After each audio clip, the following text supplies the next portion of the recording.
Bro, lu pernah dengar istilah pasipali? Kalau orang Sulsel asli, pasti langsung merinding dengar kata itu. Soalnya pasipali ini bukan sekadar hantu, tapi makhluk yang dipercaya suka memang manusia hidup-hidup di tepi sungai. Ceritanya udah turun-temurun dari zaman dulu banget, terutama di daerah Wajo, Bon, sama Sopang. Dulu orang-orang tua suka ngingetin anak-anaknya gini, jangan mandi di sungai pas maghrib.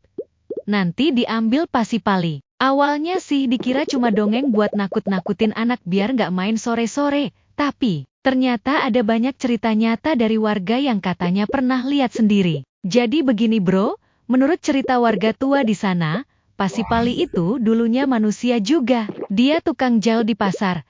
Tapi kelakuannya aneh, suka simpen darah hewan, bahkan kadang suka ngelukis badannya pakai darah kambing. Sampai suatu malam, katanya dia kesurupan roh jahat dari sungai, terus kabarnya dia hilang. Gak ada yang nemuin jasnya. Tapi setelah itu, tiap malam Jumat, warga sering nemuin bangkai hewan atau orang yang habis mandi di sungai, tupnya penuh luka kayak digigit sesuatu. Wujudnya, nah ini yang bikin bulu kuduk berdiri. Kata saksi-saksi, dia muncul kayak manusia biasa kalau dari jauh, tapi pas dideketin, wajahnya udah rusak. Matanya merah, bibirnya sebek sampai ke pipi, dan kulitnya licin kayak berlendir. Dia biasanya muncul di pinggir sungai atau pematang sawah pas malam, sambil ngeluarin suara lirih kayak orang nangis. Beberapa orang bilang, dia nyari korban pengganti. Katanya roh jahat itu gak bisa tenang sampai dapat satu tubuh baru buat dia tempati. Makanya, kalau lu jalan deket sungai pas tengah malam,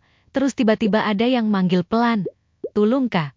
Bro, jangan nengok. Itu pasipali lagi nyamar, mau narik lu ke air. Yang bikin makin merinding, pernah ada kejadian nyata di daerah Wajo tahun 90-an. Waktu itu seorang pemuda katanya tenggelam pas mandi di sungai malam-malam. Pas mayitnya ditemukan, wajahnya pucat, mata terbuka lebar, dan di lehernya ada bekas gigitan aneh kayak bukan manusia. Warga bilang, itu kerjaan pasipali. Sampai sekarang, tiap kali air sungai meluap dan malam gelap banget, warga setempat masih sering dengar suara aneh di sekitar sungai. Kadang kayak tangisan, kadang kayak orang ketawa kecil. Yang anehnya, kalau lu cari sumber suaranya, gak pernah ketemu siapapun. Jadi bro, kalau lu lagi di Sulsel, terutama daerah Wajo atau Bon, dan lu dengar suara aneh deket sungai pas malam, jangan coba-coba nyari sumbernya. Karena bisa aja itu bukan orang, tapi pasipali yang lagi ngintip dari balik air, nunggu siapa yang berani nengok duluan.